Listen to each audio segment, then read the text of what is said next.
अस्सलामुअलैकुम दोस्तों, आज वर्ल्ड कप में पाकिस्तान और इंग्लैंड का बहुत अहम मैच है। अगर पाकिस्तान को सेमीफाइनल में क्वालिफाई करना है तो ये मैच इंग्लैंड से पाकिस्तान को 287 रन से जीतना होगा। मतलब रन रेट को बेहतर बनाने के लिए ये मैच पाकिस्तान को 287 रन से जीतना होगा, तब पाकिस्तान जाके सेमीफाइनल में क्वालिफाई कर सकते हैं। तो आज की इस वीडियो में आप लोगों के साथ एक पूरा टेबल शेयर करूंगा जो आपको स्क्रीन पर नजर आ रहा है। इसी टेबल को आप देखें, अगर पाकिस्तान ने टॉस हारा, मतलब पाकिस्तान का सेकंड बैटिंग आया, तो फिर पाकिस्तान का कोई चांस नहीं है, 0% चांस है। और अगर पाकिस्तान ने टॉस जीत लिया पहले बैटिंग की, तो फिर 1% 2% चांसेस है कि पाकिस्तान वो बड़ा टारगेट अचीव करे और फिर इंग्लैंड को कम से कम स्कोर में रिस्ट्रिक्ट करे, तो फिर पाकिस्तान सेमीफाइनल में क्वालिफाई हो सकता है। आपको टेबल में नजर आ रहा है, अगर पाकिस्तान ने टॉस हारा तो फिर तो चांसेस बिल्कुल ख़त्म हो जाते हैं, क्योंकि अगर आप टेबल में नीचे देखें, अगर पाकिस्तान का पहला मतलब फील्डिंग आ जाए, बाद में अगर वो चेस करे, अगर इंग्लैंड ने 20 रन बनाए तो फिर पाकिस्तान में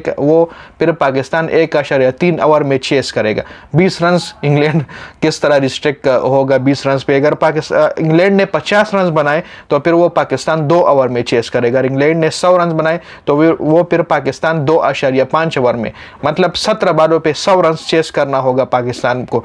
तो ये बिल्कुल इम्पॉसिबल है। अगर पाकिस्तान ने टॉस हारा तो फिर पाकिस्तान का 0% चांस है कि वो सेमीफाइनल में क्वालिफाई कर जाए। अगर टॉस जीत लिया तो फिर 1% 2% चांस है, वो भी तब है जब पाकिस्तान अगर 300 रन बनाएगा पहले बैटिंग में, तो फिर इंग्लैंड को 13 रन पे आउट करना होगा, तो तब पाकिस्तान जाके सेमीफाइनल में क्वालिफाई कर सकता है। तो 13 रन पे आउट करना इंग्लैंड ये बिल्कुल इम्पॉसिबल है। अगर पाकिस्तान 350 रन बनाए तो फिर इंग्लैंड को 63 रन पे आउट करना पड़ेगा, तब पाकिस्तान जाके सेमीफाइनल में क्वालिफाई कर पाएगा। अगर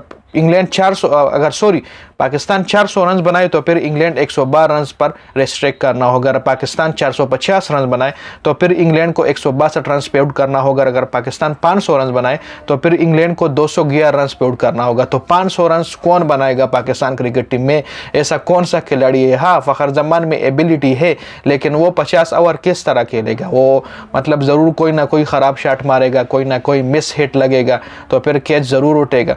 तो 50 ओवर मारना और फिर 500 रन करना, ये अभी तक वनडे में किसी भी टीम ने नहीं बनाया है। तो ये पाकिस्तान के लिए एक बड़ा चैलेंज है कि पाकिस्तान किस तरह ये एक बड़ा टोटल बनाएगा। 450 तक भी जा सकता है, क्योंकि ये एक ऐसा ग्राउंड है, इसी ग्राउंड पे रोहित शर्मा ने 263 रन भी बनाए हैं इंडिविजुअली। उसका अकेला इसने अकेले में 263 रन बनाए थे। इंडिया ने उसी मैच में तकरीबन 403 के 410 तक रन बनाए थे उसी मैच में, जिसमें रोहित शर्मा ने अकेले में 263 उसका इंडिविजुअल स्कोर था। तो मतलब इसी ग्राउंड पे स्कोर होता है, ये नहीं है कि ये सिर्फ बॉलिंग का ग्राउंड है। ये बैटिंग का भी पिच है, विकेट बैटिंग के लिए भी मतलब फेवर में है, बॉलिंग के लिए भी फेवर में है। लेकिन पाकिस्तान अब इस प्लान को किस तरह एग्जीक्यूट करेगा ये मैच में पता चलेगा, क्योंकि बाबर आजम ने कल अपने प्रेस कॉन्फ्रेंस में बोला था कि अगर फ़खर जमान 20-30 ओवर क्रीज पर स्टे करे तो फिर हम ये टारगेट अचीव कर सकते हैं। तो अकेले फ़खर जमान तो इस टीम में नहीं है। हर बंदे को इंडिविजुअली एक टास्क देना होगा कि आपको ये काम करना है, आपको इतना रन करना है, आपको इतने बॉल डॉट करने हैं, आपको ये विकेट लेनी है। ये हर बंदे को एक टास्क देना होगा, तो तब जाके ये थोड़ा आसान बन सकता है। तो एक शॉर्ट से इन्फॉर्मेटिव वीडियो थी, तो वीडियो को देखने का बहुत बहुत शुक्रिया। वस्सलाम।